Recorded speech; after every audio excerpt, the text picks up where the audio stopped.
sighs. To our leaders, great defender, grant true wisdom from above. Justice, truth be yours forever. Jamaica, land we love.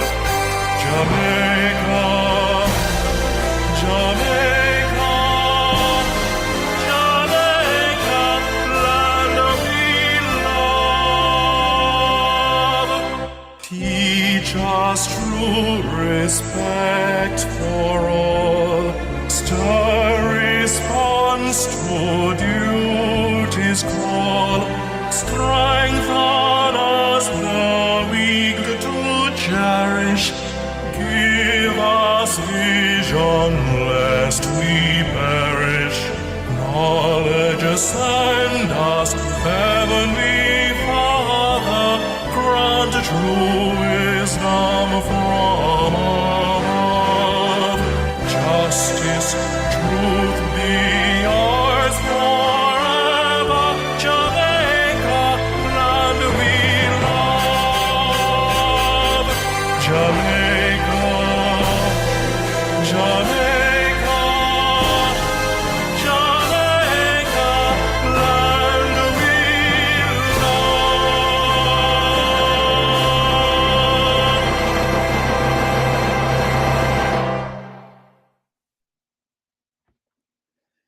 Artificial intelligence, is it a threat or opportunity? Welcome to this discussion today on artificial intelligence. But first, I'd like to thank the Consul General who encouraged us to have this discussion with the community. Here is a message from Consul General Oliver Mair. Greetings, my name is Oliver Mair. I'm the Consul General of Jamaica, based in Miami, with responsibility for the Southern United States. And I want to welcome you all to joining us this evening for this very important conversation about AI. You know, just a couple of months ago, a friend of mine mentioned to me that he was working on a major coding issue. He had his 3 coders go out, and for 2 months, they couldn't come up with a solution. He came back to him, the boss, and he said, give me a few minutes. He went, he used his artificial intelligence and came back in 5 minutes and he had the answer. Coders looked and said, sir, do we have a job? He responded, I really don't know. That's a scenario that is facing us here as a world. AI is going to change the way we operate. How situations occur for us. We can either view it as a threat or as an opportunity.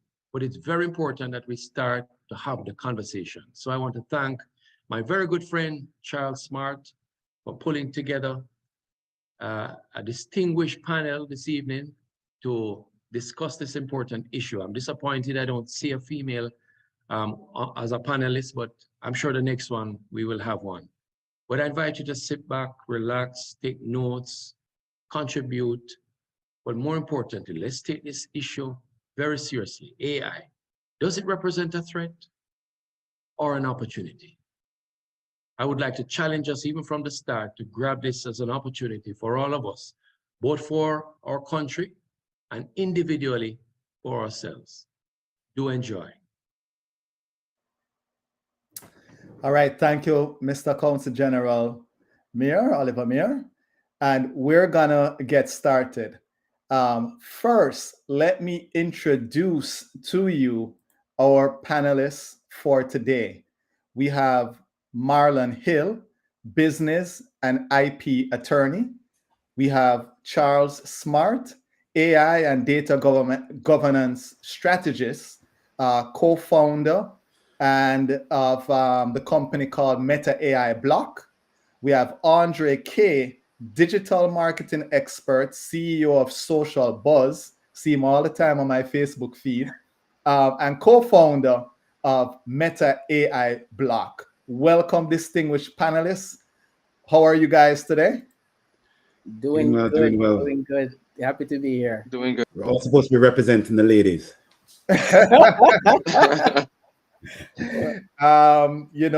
Next time around, we will get some ladies, and please, ladies, join in the discussion. If you know someone who is interested in this topic, please bring them right along.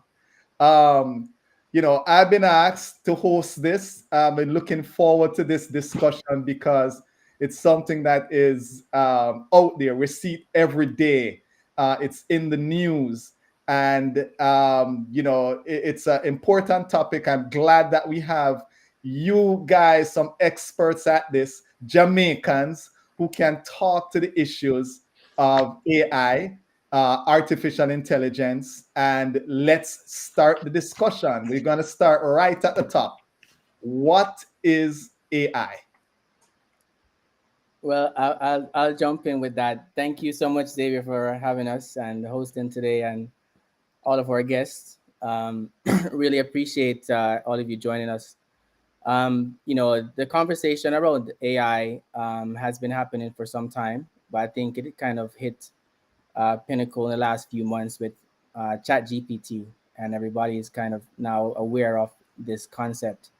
And artificial intelligence, the way I think about it, is like a baby learning something, and then as it learns something, it's able to then repeat that action. And so when you think about AI, think about something that is trained to do something, and then after it's trained to do that thing, it can continue to do that function. I also want to touch on another part of AI, which is there are different types of AI, right? So there is what you call narrow AI, which is focused more on a specific task. It might be able to do one specific thing. So it could be trained, for example, to understand or to learn a language.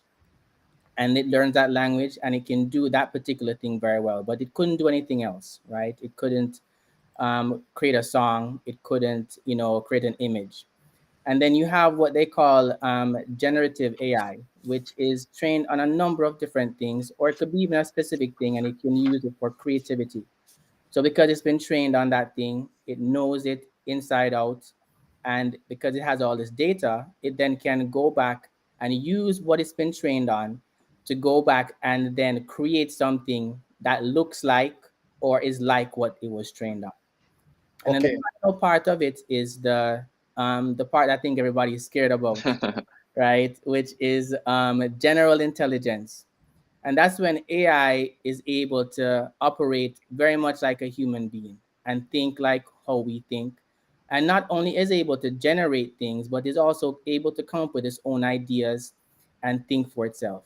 So when you think about AI, think about something that has been trained for a specific thing. And the thing I can say for everyone right now is we are not at the stage of AGI, which is artificial general intelligence, which is the scary part.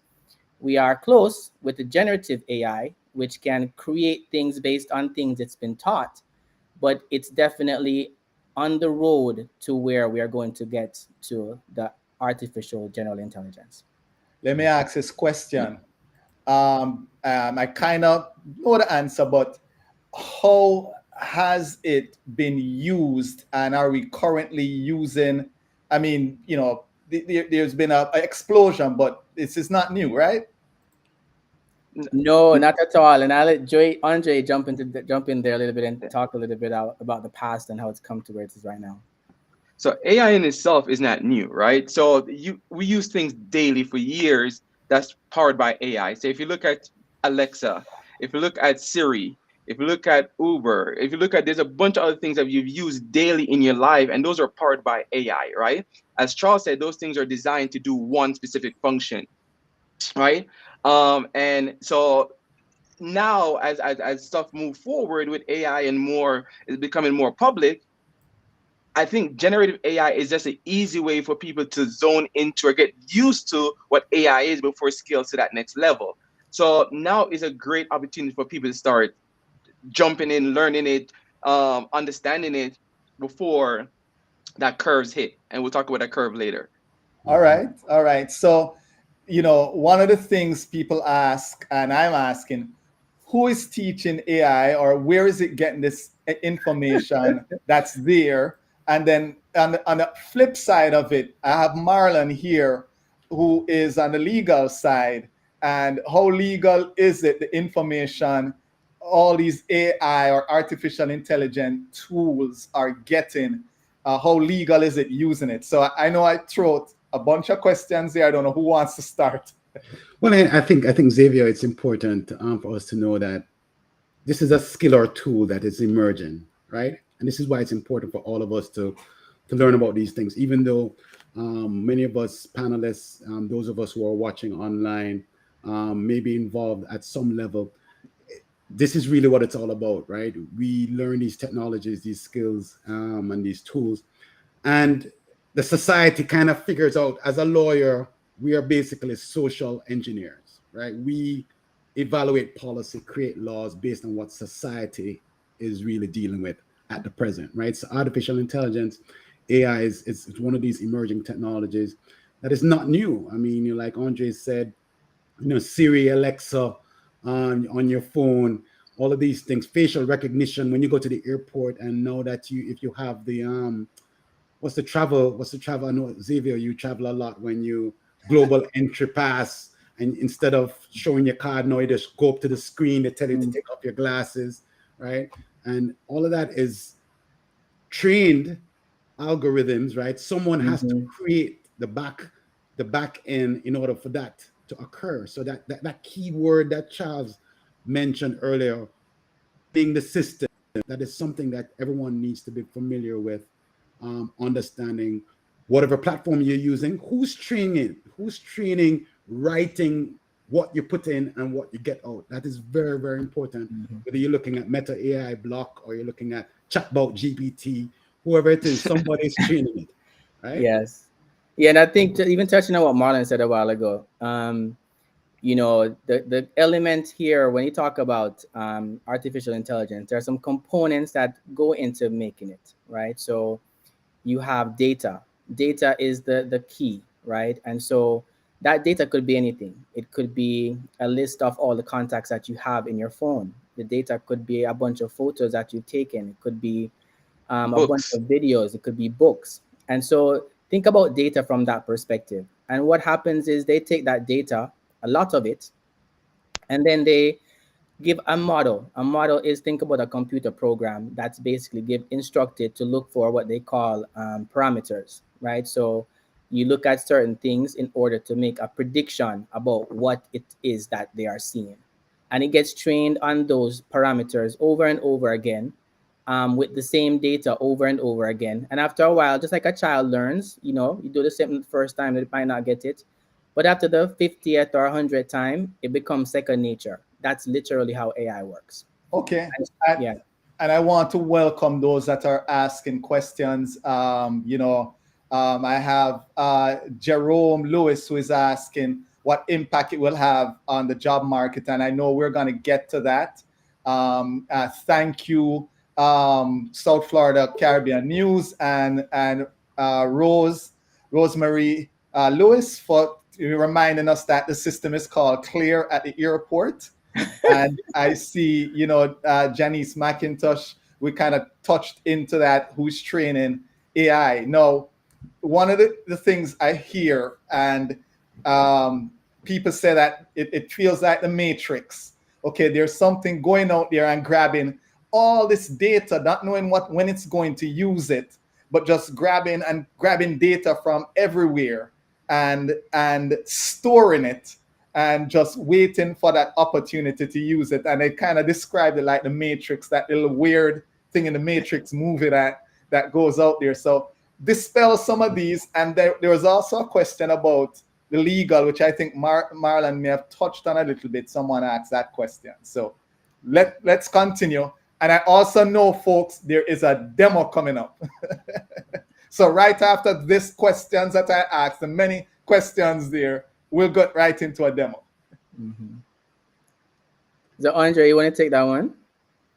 So yeah, of course. So once again, as Charles was mentioning, the data, right? It's being controlled to some capacity, right? Where right now it's generative. So whatever you put in, that's what you're gonna get out, right? So what we should be happy about right now is that AI doesn't have access to the internet or any other open source places where it could freely grab information whenever it wants, right? And that's at that point where we start worrying about AGI, which is general AI, because now when an AI model is able to think on its own, when it's able to solve its own problems, when it's when it's able to do all these things, that's when we have to worry, right? Because I see AI in the future as there's going to be either two things. Is it going to be utopia or dystopia, right? Right? And where one, it's AI saying, you know what, we love humans. So we're gonna let you guys live your true passion, which is not working. It's actually living your true passion. So AI will do all the work, right? It's gonna make your productivity, running business, creating opportunities. So it'll do all of those things. So us as humans could do the things that we really want to do. Or if AI might decide on, hey, we don't like humans anymore. But I won't even go in there. I won't even go too deep into that part of it. But that's just to understand just data, right? Just understand how we use data is a key part of understanding AI. I think once you understand that core piece of it, you kind of get a better feel of what AI truly is and how you can use AI for your benefit.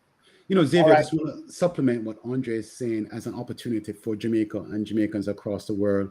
We have to get into the ecosystem of being a part of the professionals who are designing these codes, that are writing these codes, that are Correct. training these systems, Codes. right? Mhm. That's Yeah. an opportunity where in our high schools, in our STEM programs, we need to make sure that our children across the world have an opportunity to learn about those types of professions, right?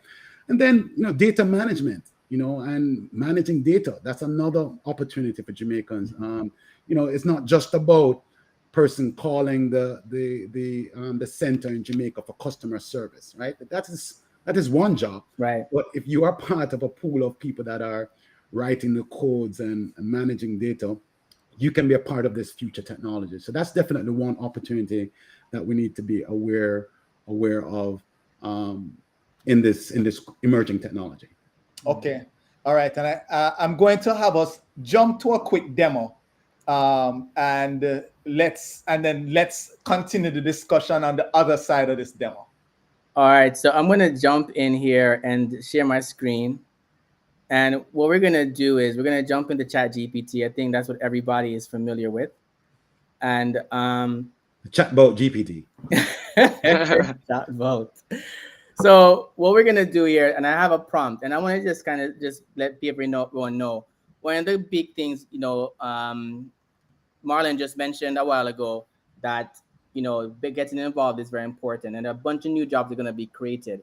And one of the big things that you have to understand with generative AI, which is the AI that gets trained on data that can basically be creative, is that you have to know how to ask it for what you're looking for. So what we're gonna do is we're going to ask it today to create, as an expert Jamaican on Jamaican culture and dancehall, to write a short poem about Jamaica in the voice of Vibes Cartel that rhymes. And so let's see what it comes up with. So I'm not the singer, so but I can go through the words. In the heart of the West Indies, jobless island home, where the ackee trees sway gently upon the hills them roam. Jamaica, sweet Jamaica, in a sun and in a rain, dancehall beat in my veins, at the pulsating refrain.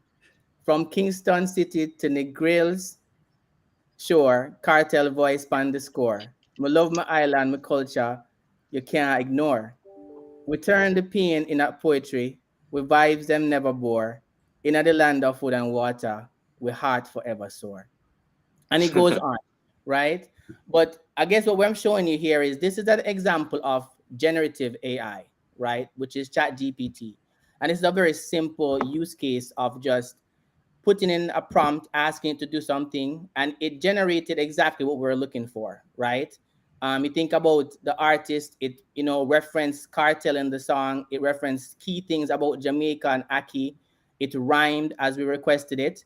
And the only reason it was able to do this is because it was trained on a bunch of poems, it was trained on Jamaican culture, it even listened to probably all of Vibes Cartel's songs because the words have Yep. been out there. in order for it to come back and provide something like this. Mhm. And so what I encourage everybody to do is prompting is going to be really crucial. The other thing we want to show you guys Oh, What are is some of Charles, the before keys you to even go, prompting? What are some of the keys to prompting, Charles? so prompting is really being very descriptive about what you're going to be telling the tool to do, right? And it's about being clear. So some things that you can do when you're prompting are to tell the AI what it is, what the persona that it should take on, right? yeah, So in this case, what I told it was take on the persona of an expert on Jamaican culture and dancehall. No, that's not something that was predefined. I made it up, right?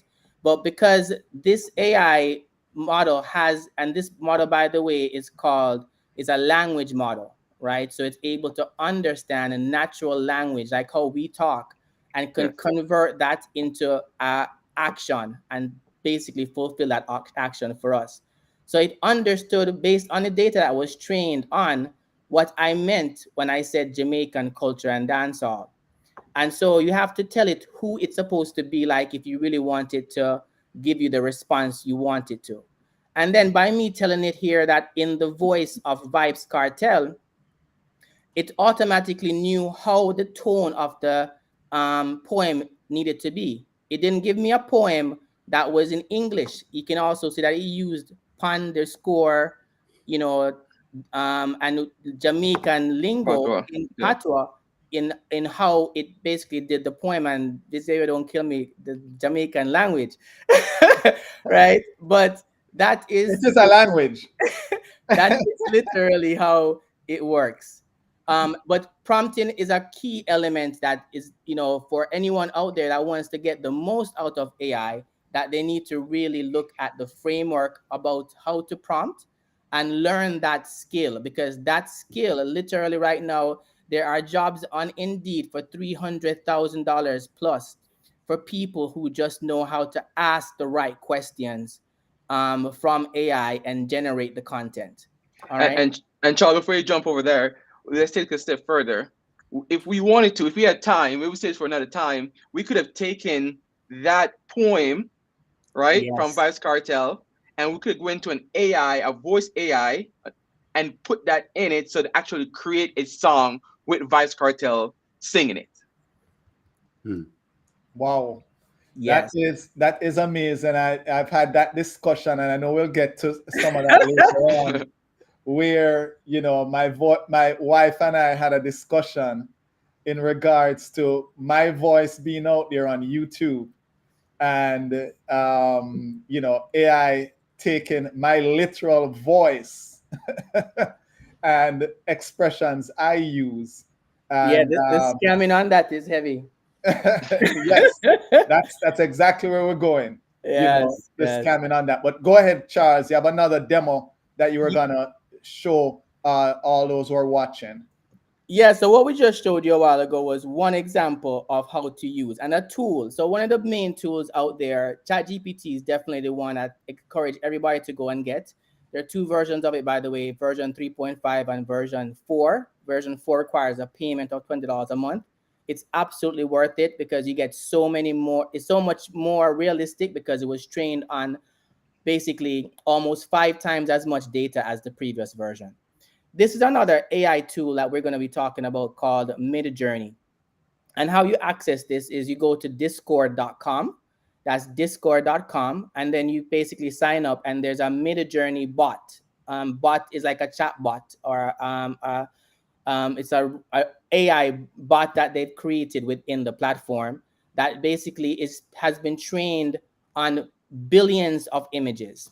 And so what we're going to do with this today, in order to do a prompt in Midjourney, you type in backslash or forward slash, I'm sorry, mid imagine, and then prompt. And then going back again to what we talked about prompting, there are key elements that you want to make sure that you put here in the prompt. So I'm telling it that I want to look at downtown Kingston, Jamaica in 1970 on a Saturday afternoon, and I want it to be photorealistic. And I want the aspect ratio of it to be 16:9. And I'm going to see what it generates here. And as this is going through, what this is doing and how this is able to do it, you can see another image I created earlier, which was a happy African girl from Ghana, 5 years old, hyper realistic. And it generated an image, those images. And I could have selected any one of those images and used it. And I'll let, Marlon talk about the legal, ramifications of using this kind of the content that's generated from AI, because there's also a lot of conversation about that. But as you can see here, it's generating the image, and it's going through and looking at all the images that it has and the context of it. So it's not just looking at the description of what I asked it for, but it's also able to understand context and understand what Jamaica would look like in 1970.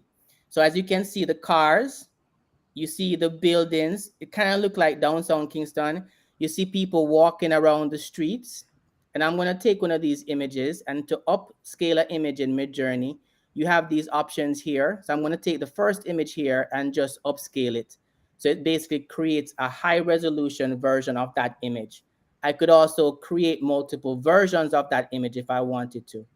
So if I look at this image now, that is still being generated. And you can tell here it has a percentage and it's complete. You see here what that looks like, and kind of gives you a feel of what Jamaica looked like in that time, because it has many images of Jamaica downtown Kingston, and of course the cars that were around in 1970, and it's taking all that information to be able to generate this image. As I said, I could go further if I wanted, and even created multiple versions of it to basically say, okay, I don't want to use this one. I want to see how it would look in a variety of different ways. Okay. And Xavier, part of the challenge in terms of the prompts and the information that we put in, the input and the output, human intelligence is something that still exists, right? Because you have these panelists that are on here, albeit we're all men. We have men and women who are very creative people. As Jamaicans, we tend to be entrepreneurial and innovative across the world. And you have Jamaicans who are photographers, Jamaicans who are writers, Jamaicans who are actors, Jamaicans who are designers, and all of that content that we create as innovative people, we own it in terms of our copyright. It's a part of the challenge of AI and the discussion. Even in Danielle is mentioning there with the actors and writers strike, who owns the content, right? And the content that is generated, right? And the law is still yet not written, right? And when we talk about who regulates, Europe is a little bit of ahead with the EU AI Act. Take a look at that. But here in the United States, the federal government is just starting to look at regulation. You have Senator Schumer that is taking a look at potential AI regulation. And some of the things that they're looking at, Xavier, is some of the things that we have discussed. Identifying who's training these algorithms. Who's the audience? What is the source of the data?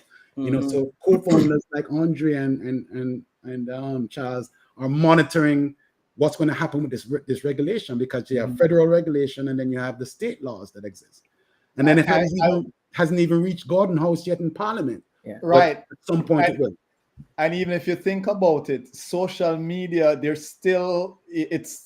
technology is typically way ahead of any type of laws, because social media, they're still wrapping their arms around regulations for social media.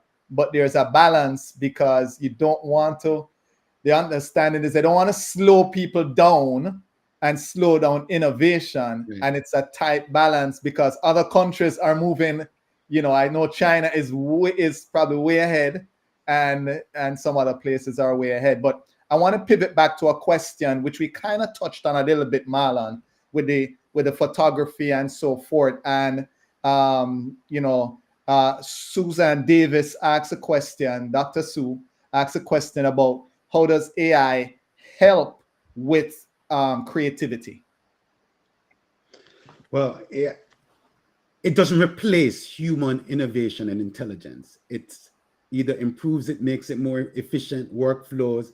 It gives you a point of where to start, right? You still have to give information to AI. So the human factor is still there, which is the reason why the prompt is so key, that we haven't really, as this technology becomes a little bit more sophisticated. Andre will tell you, even in digital marketing, what the creativity that you put in and the product is still important, Yes. right? It's just a technology that's providing a platform for human intelligence to be magnified. It's an accelerator, you know, at the end of the day. And yeah, it's an accelerator. And I don't think it replaces. I think we're not there yet.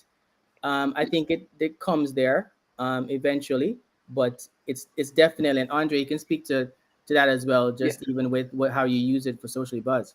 Yeah, so AI right now should be your co-pilot, right? When you look at AI, it should be your best friend in everything you do, right? That's how you should look at AI right now. And how can I use AI to make my life better, be more productive, save time, and save money, right? Literally, you can use AI to do that. For example, in marketing, we might use AI to create a video script, right? For a new marketing video we're going to create. Then we take that video script and bring it into another AI, right? Synthesia, like an AI video like Synthesia, and use that to create a long form video, right? Using AI, a real person talking on screen. Now we take that video and bring it over to another AI, right? Like a Get Muncher video, and then use that AI to make 15 different videos from that one video, 10 video for Instagram, 4 video for TikTok, 1 video for YouTube. That would have normally take me weeks, right? To shoot a video, write the script, get the actors, do this whole thing, upload it. But now with AI, it took me 15 minutes, right? How much time did I just save myself and my clients just using AI? So I look at AI as a co-pilot. So you take it and decide how it can make your life better, how it can help you to, as Charles said, accelerate what you're doing in your business or in your life or your creativity, right? So that's how you should look at AI. I know, Xavier, right now we are beta testing at our law firm an AI platform called Consul, developed by a company called Case Text. And we are beta testing it right now to help improve our legal research. But you still have to trust and verify. Yes. Anything that you use AI for in your professional or personal life, you need to trust and verify still. Don't leave it to the technology to provide you with the efficiencies that you need. Trust and verify is a bottom line rule to counter the threat that AI may have to your personal and professional life. Yes. You know what you just said a while ago also, Marlon, speaks to another part, in part about ethics, right? Ethics is a big part of, it speaks to a number of things that you mentioned actually. Talked about getting involved and how important it is for us to be a part of the contribution to the development of these emerging technologies. And, you know, you talked about how we leverage data, because the input here for AI is data. So if our data is not considered, if our information is not a part of the algorithm that is being developed, then it's not going to be able to understand us. It's not going to be able to respond to us. It's not going to be able to understand context. And those things end up creating, you know, maybe not intentional, but unintentional, what we call biases in the output, right? Because if it can't, if you train, for example, the images on only, if I say, create me a beautiful woman, and the only beautiful woman it creates are white women, then you know that the model was only trained on a particular, you know, set of group of people. And so it's very important that we're part of the conversation so we don't get left out. I think you make a very important point, because I remember the frustration many people, including myself, have with technologies like face recognition. And also, this one may sound simple, but when you go in to wash your hands and it automatically, you know, you put your hands between there, you say, you know, you'll see Caucasian people go in, boom, it happened. And you're there like this, and it's not recognizing you, because we probably never had any input in that product development itself. And that's what happens if we're not there. So there are a couple questions. I want to kind of jump to it. I know we have some other points that we wanted to touch on, but I just want to mention and recognize some of the folks are, you know, saying Are we creating something that we can't control? One person said, we talked about this earlier, Horace, in terms of in your own voice. How can you trust if something can't speak in your own voice? We talked a little bit about that, but I want to pivot to one other couple things. Andre and Charles, you're deep in this. Who are the main companies in the industry? And then the second part to it, where Marlon and everybody could jump in. The second question is, how is Jamaica now in that ecosystem? Because I know there's been some recent discussions. So two questions again: main companies in the industry, and Jamaica. How is Jamaica now in that AI ecosystem?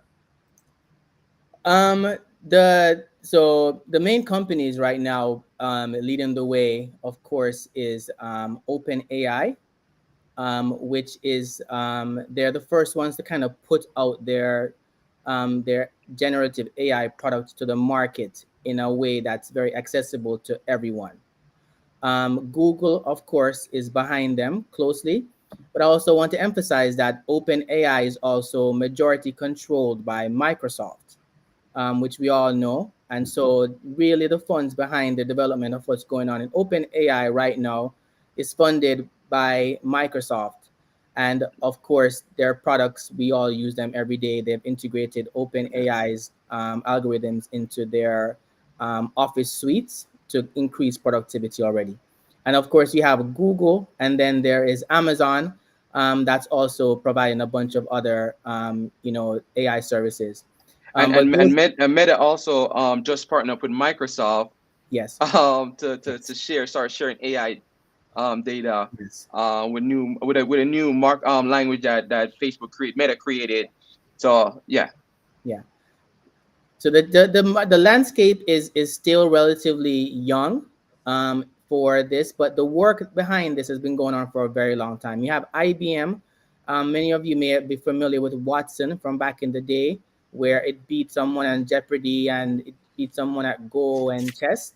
So this thing is not necessarily new. It's just that very new that it's accessible and easily accessible by everyone.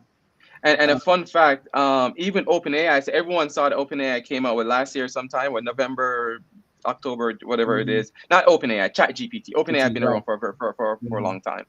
But did you know that Google Bard, which is a competitor to ChatGPT, has been around for a very, very long time? They just never want to release it. Yes. Do you know why they released it? ChatGPT. Okay.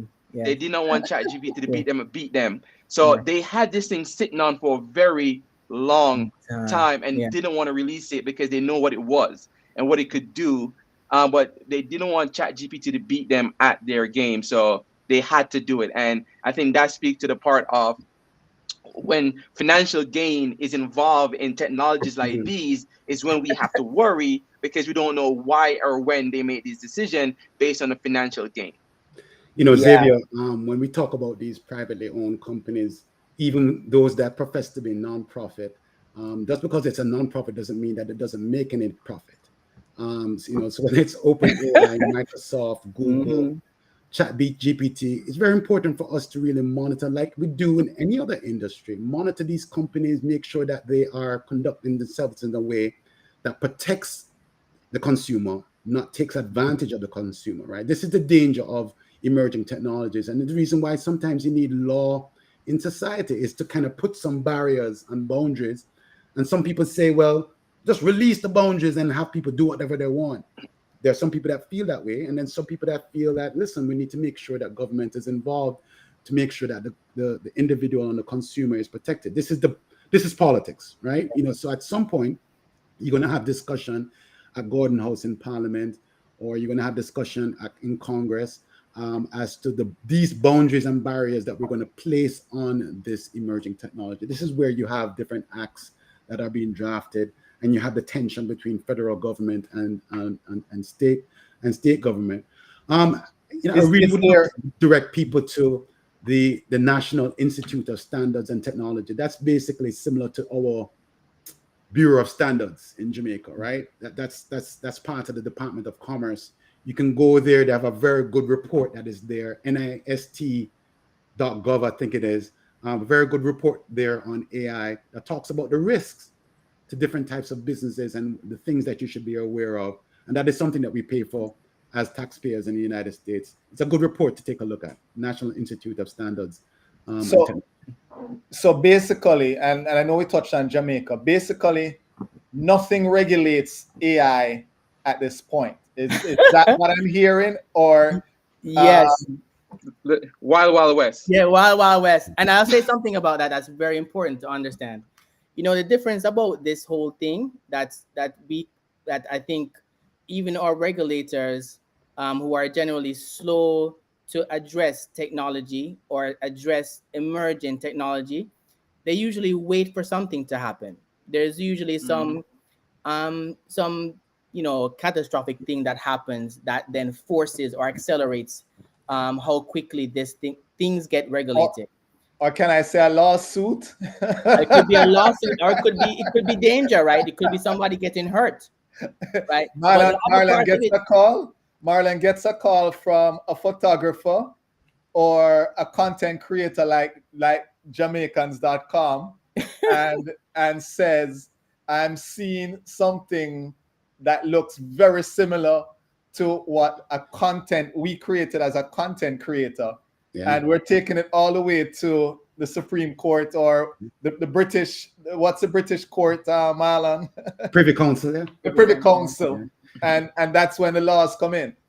Well, that's certainly, we expect to see that very imminently, right? My advice to the content creators out there, whether you're an author, whether you are an influencer on social media, or whether you are a videographer, architect, anyone creating content, register your content. Register it with JIPO, register it with your copyright office, register your content, and then allow the technology to do whatever it does. And if you feel strongly about your music or whatever content you created has been infringed upon, then you can go to court based on the law that's on the books now. Right. And the Copyright Act is there to protect you, and there are international treaties across the world. So if you're a content creator, protect your work, protect your brands, and then monitor the technology as it develops and assert your rights. So for those of you who joined, we're having a discussion on artificial intelligence. Is it an opportunity or is it a threat? We have Marlon, Charles, and Andre who are here with us talking about it. I also want to mention that they're having a free workshop at Nova, in South Florida is it 2 weeks time? This Saturday. This Saturday coming, a free workshop. And this kind of leads me into my next question, or the next part of the discussion is how, as a business, whether it be here in Jamaica or somewhere else, we prepare ourselves, to engage with this emerging technology. Yeah, that's a very big question, a very important question. Yeah. There's so many industries that are going to be impacted by this technology. Xavier, you have the FDA here in the United States, the Federal Drug Administration. They're monitoring the impact on the healthcare sciences, the clinical outputs. They're trying to evaluate the risk exposure there. You have the Federal Trade Commission, the FTC here in the United States. They're looking at the way in which businesses utilize AI. You pick a profession, and AI, there's going to be an AI system trained to help your profession shortly, if not right now. That brings to an extent, yes, we have that side of looking at it, but it brings opportunities. And so I'm going to flip now and kind of say, what are some of the opportunities? I'm just getting out of college and I was in IT, and everybody used to say IT security. Now they're saying AI. And if I'm a business person, or if I'm getting scared about being displaced, okay, what are some of the opportunities that are out there? I know you can't give us all of them, and folks, attend the free workshop. By all means attend. I'm sure they'll give you more, but tell us some of the opportunities that you see out there. I think this is the time for creators, right? I think this is the age of, we've seen social media completely transform and create literally a new industry, right, of influencers that are making millions of dollars. What AI does is it's going to put in your hands tools that otherwise would have been very difficult for you to get access to. Information that is, that on research that you'd have to do would have taken you maybe a very long time. You can do it very quickly now. You can also use it, and I think what Andre kind of used the correct word when he said co-pilot. Look at AI as your co-pilot. There is an AI out there for it, right? Yes. And ChatGPT is probably one of the best. There are other competitive tools like, BAR that we've mentioned. But what I would say is get in and understand how to leverage the technologies to be able to use them to accelerate the work that you're doing. It will eventually replace some of jobs. Programmers, for example, ChatGPT can program, just to kind of give some quick statistics. There's a tool out there that all programmers use to store their code called GitHub. And it holds pretty much all of the code that is generated to make applications in the world. And currently it has 41% of GitHub, and that's growing. In the last 6 months is code that was generated from AI. And that's in the last 6 months. So you're talking about significant changes. But what I'm saying to people is the time that it would take you to do something, use the tools to accelerate it. And there are going to be tons of ways that you can integrate it with many other tools to be able to create your brand. One of the things that we did recently was create a brand in front of an audience in 30 minutes. If you come on Saturday, you'll get a chance to see us do that. But those are some of the things that you can do from a creative perspective. Photographers, they can use it for inspiration. Artists can use it for inspiration. Writers can use it to write things for themselves. You can review documents. You can have it write your emails for you. You can have it do research and even literally give you inspiration in ways that you wouldn't have had before. So, encourage you to get in and start using the tool and other tools that are out there as well. And then every opportunity that you have, educate yourself on it, right? Read about it, go to the workshops. I mean, whether it's our workshops or any other workshops, just embrace it, right? As one of the comments said there, embrace it, try it out, engage with it, educate yourself, and don't be scared, right? I think that's the core part of it. I think a lot of times we kind of get left back because we're scared to touch the thing or embrace the thing or try the thing. I say we go out and just get exposed to it as much as possible, and you'll see the opportunities along the way. I want to add to that because I think, many of you who have followed Jamaicans.com on our journey, we started in the early internet days when it was AOL Prodigy and all of that. And you're talking 1995. And I do remember a friend of mine saying, that's internet thing you're talking about. That's crazy. It's never going to get anywhere. Okay. And he was like, it sounds like it's invading. He just was very skeptical. And where we are today, where we can't live without the internet at this point in time, we can't imagine a time without the internet. And so, I encourage you, as you mentioned, Andre, and the person said it there, learn to embrace and not fight it. We as humans have survived many things. And we have seen many industries come and new industries open. And I believe this is an opportunity to get in early and learn about these tools, about what you can do, and get in early. We as Jamaicans, we as people of color, we need to get in very early. Marlon, you're about to say something. Yeah, man. I just want to jump in to just say that, we're from a fearless culture, and I think that, you may be thinking, geez, man, I was just learning TikTok. No, I have to learn something else, and yeah, you have to learn something else. I mean, the emerging technologies are going to come at you fast and furious. Take advantage of the information that's at your public library, workshops there, tools that are there. Go to this workshop that that Charles and Andre. Yeah. And one of the things I would recommend, as we're going through, the showcases this Saturday coming up at Nova Southeastern, and I think Charles, you have a virtual one that's coming up thereafter as well. Yes, so there's also a virtual workshop. It's a 5-day in-depth intensive that we're doing next week. It's basically an hour and a half in the evenings from 6 to 7:30, where we're going to give you practical hands-on skills that you can use in order. We're going to teach you prompt engineering. There is a framework around it. We're going to walk you through how to automate chat, AI, so you can use it, basically, some of the tasks that you would do.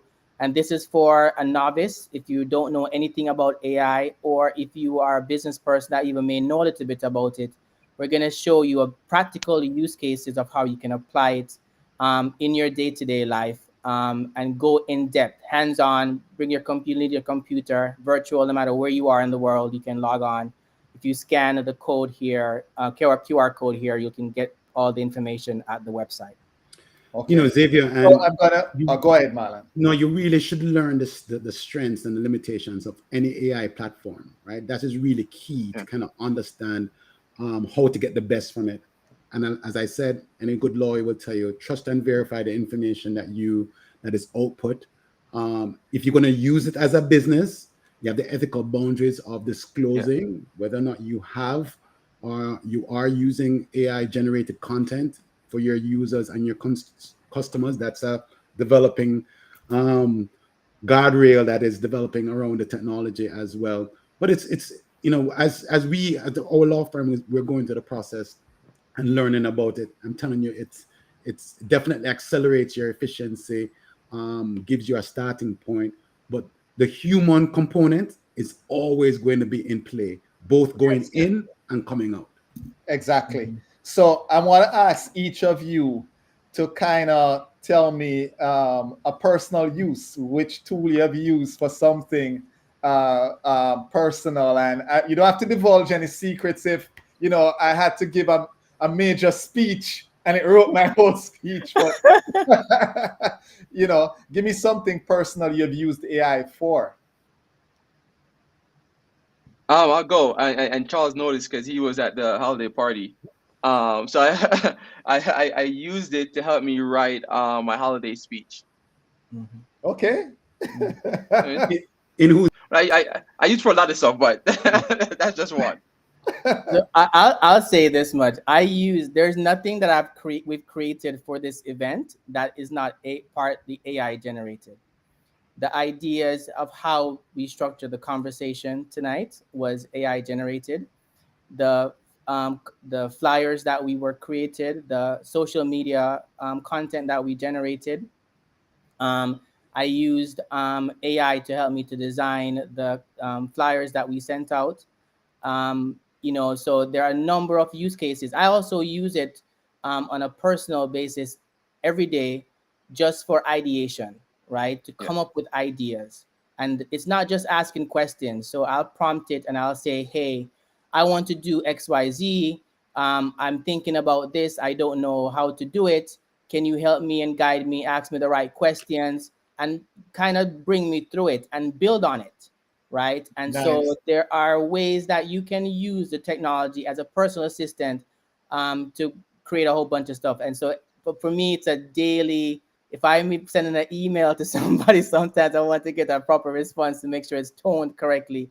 I'll drop it in there and say, rewrite it for me in a particular tone.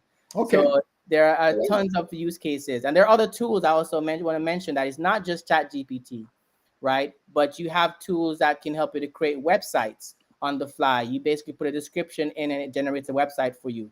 One of those tools is like Mixo. But there's a tons of different use cases. And I'm gonna say, with all the tools, folks, they have a free workshop, and they also have a class in a week after. But Marlon, any tell me one of the, your personal using AI. Personal, I think, like Andre, speeches, press releases gives you a starting point to framework your thoughts, Yeah. to organize your thoughts, and then you put your own nuance to it.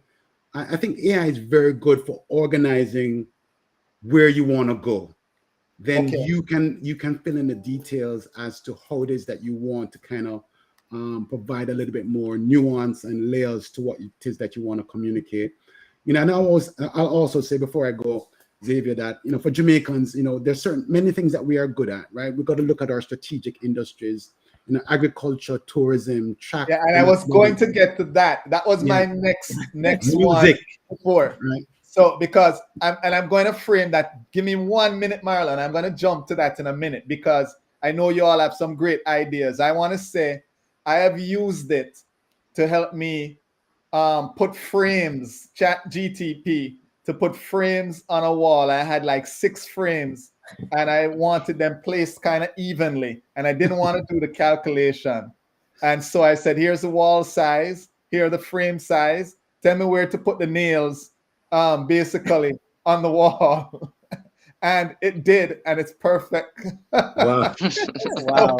So- Interior designer. It's an Xavier. interior designer within itself. So, if you're watching this, please feel free to put in the comments if you're fearlessly using this, some of the things that you have done with AI. All right, so I'm going to pivot back and I'm going to start with Marlon. And I know you were going into some of the industries. Give me a scenario or some of the things that you're seeing. You're talking about agriculture. I want to touch on food, industry, music, whatever. Throw some of the ideas or your thoughts or some of the things you may have seen that AI can help to either kind of frame, accelerate, or those industries. We have our reggae music industry. What should they be looking at and so forth? So back to you, Marlon. If you're a farmer from St. Mary or Clarendon, where you're from, Xavier, on your own 1 acre, and you need to learn to figure out how to maximize the use of that land, I'm sure there's information that you can you can surmise based on what it is that you are want to put out. The artists need to be aware of the fact that, again, they need to register their work, right? But songwriting is always something that is part of the human imagination and part of the human special about what comes from our creativity. So artists need to be aware their workflow, design, composing different rhythms. It's to inspire your imagination.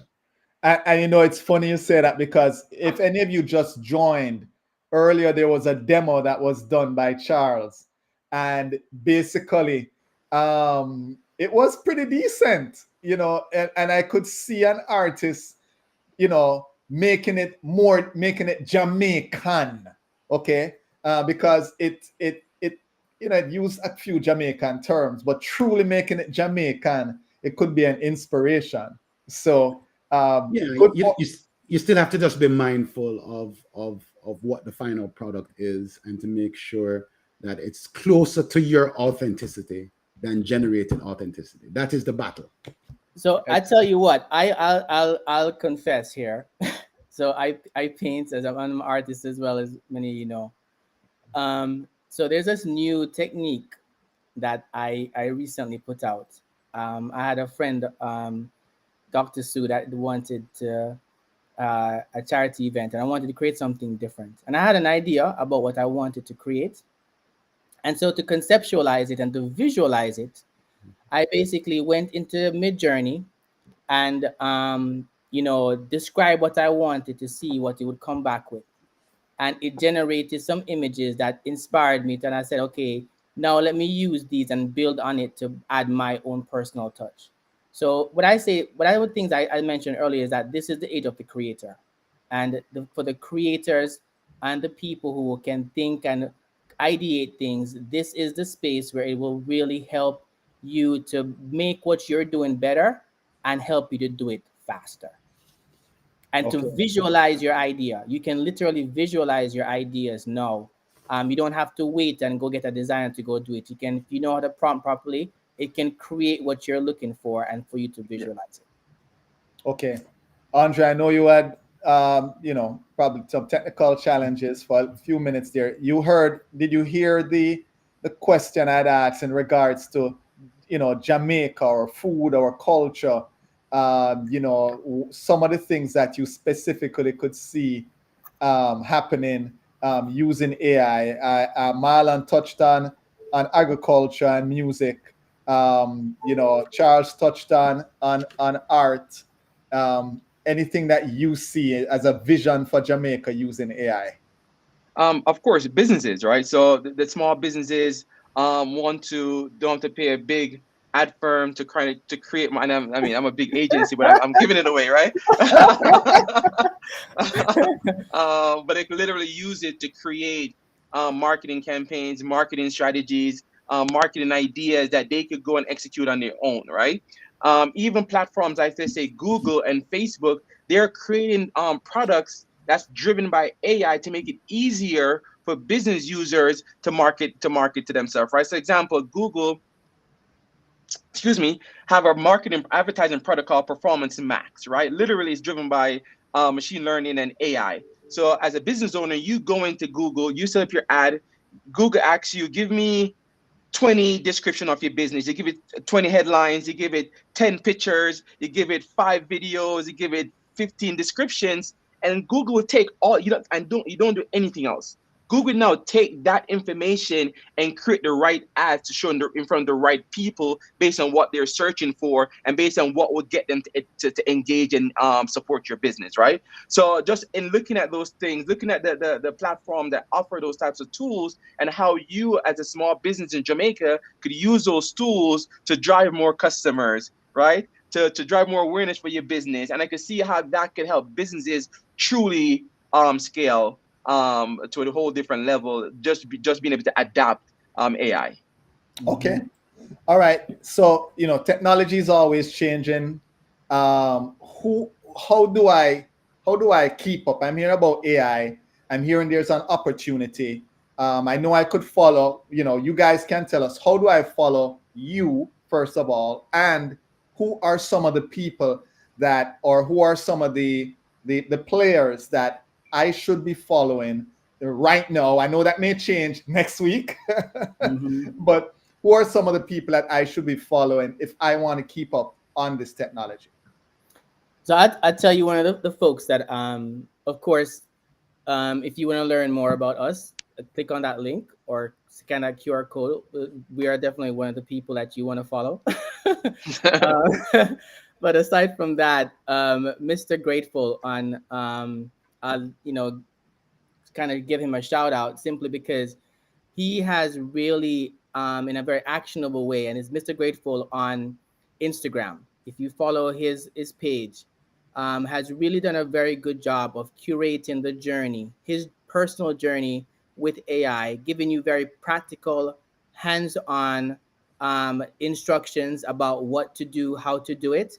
And if you follow him and just kind of get in with his content, I feel like there's a bunch of information that you'll be able to garner. And even Charles, let me just interchange since you mentioned that. And if you understand how social media algorithm works, right? Once you start following that one person, then you're going to start seeing other related people within the space of AI, and that would also get you closer to who you should be following based on the type of content and stuff that people putting out. So remember, so I know this is not this is AI related. What you do on social media, the people that you follow is going to trigger the same type of people and content in your feed. So if you want to change what you see, change who you follow, change what you engage with, right? So if you want to see more AI, engage with more AI, engage with people that's talking about AI, engage with entities that's doing things about AI, and you're going to see a lot more of those type of content.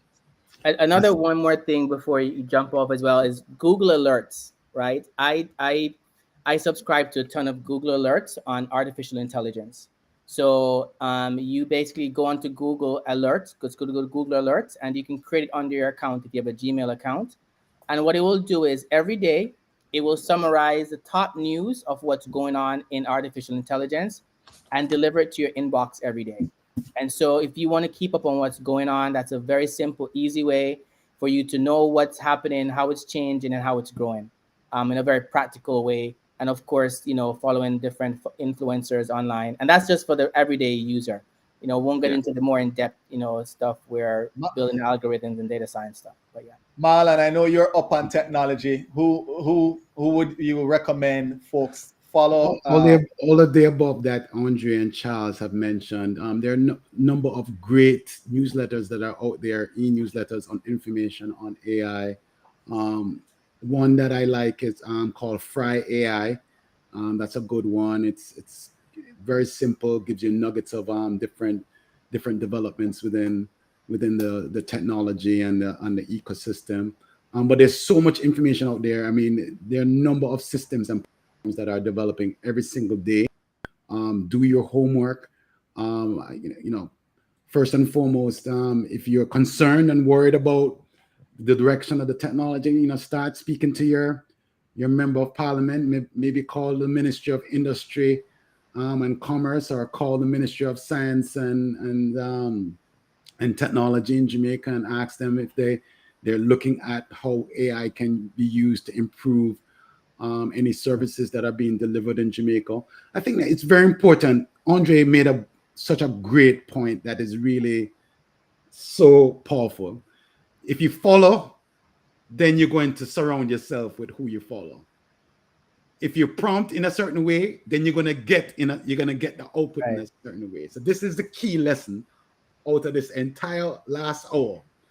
Who you surround yourself with, and what you put in is exactly what you're gonna get out. You know that saying, right? Garbage in, garbage out. All right. Yeah. So, gentlemen, this was a well-needed discussion. This is not going to be the last discussion we have on AI, and we're hoping, to have some ladies join us the next time in this discussion. Yes. But I wanted to just kind of go around the room and just say, if there's one thing you want people to take away from today's discussion, what would that one thing be? And I'll start with you, Andre. Just education, man. Just educate yourself on what's out there. Like, I think right now it's such a level playing field. So there's so much opportunities for you to get in, and don't be and quick thing. This is not the first technology that's been around, right? It's more exposed because we have social media and all these things. Technology has been around for a very long time. That's been disrupting industries for a very long time. When the tractor came out, they thought farmers were going to lose their job, but it became a co-pilot for the farmers, right? So and that's just going way back. But educate yourself. It's a level playing field. Be in the game. Mm-hmm. Get off the sidelines. Marlon? If you're not writing the code or the algorithm or creating the data and the content for the algorithm to find, you're in trouble. So be creative, continue doing your photography, your poetry, your writing, your videography, whatever creative imagination you can employ from that human authenticity that you have as Jamaicans. Do that, but then follow the technologies that are going to accelerate what you create. Mm-hmm. Amen. Charles? Don't wait to get started. The technology is rapidly changing, and I think anyone at this point that is going to wait too long to get in is going to get left behind. Okay. I've never seen anything move so fast. Yeah. So Charles, when are the workshops again? If you could drop that as we so the workshops we have coming up on Saturday. We're going to be basically showing you how to create some marketing focused workshop. It's going to be at Nova Southeastern University at the Allen Levin Center of Technology. And you can come there. It's a free session. It starts at 11 a.m. and we'll be walking you through how to create a brand from scratch using a bunch of AI AI tools. And then if you want a more intensive, we have a 5-day workshop that's coming up next week. It's going to be an hour and a half, and we're going to be walking you through the basics. If you've never used AI before, if you have no idea, we're going to take you from there all the way through in a use case for practical applications in your day-to-day life. If you're a business owner, a professional, a student, or just someone that wants to figure out how to use AI, this course is for you. You'll walk away with practical tools that you can use immediately in your day-to-day life to, improve your life. So you can scan the QR code that's there to the, I think it's to the left of my head, or the one right there in front of you, and it will take you to the page where you can find out more information about it. Well, keep the comments coming, keep the questions coming. We will address them on Facebook and on YouTube. Gentlemen, again, thank you for this well-needed discussion. I think someone took one of the quotes here and posted it. Really great stuff. Let me say this. It's something I've always said about technology and about what we do. Tell your story. Mm-hmm. And I think Marlon, I think Andre, I think Charles said it. The way you tell your story may not be you verbally saying it, but it may be you entering the right prompts in there, so it starts to learn about us. The way you tell your story, as Marlon said, is you create and you continue to create. The way you tell your story, as Charles says, is you educate, and it's moving fast. So I leave you all with this. Tell your story. Thanks, and we hope to see you again. All right. Awesome. Vibes Cartel voice.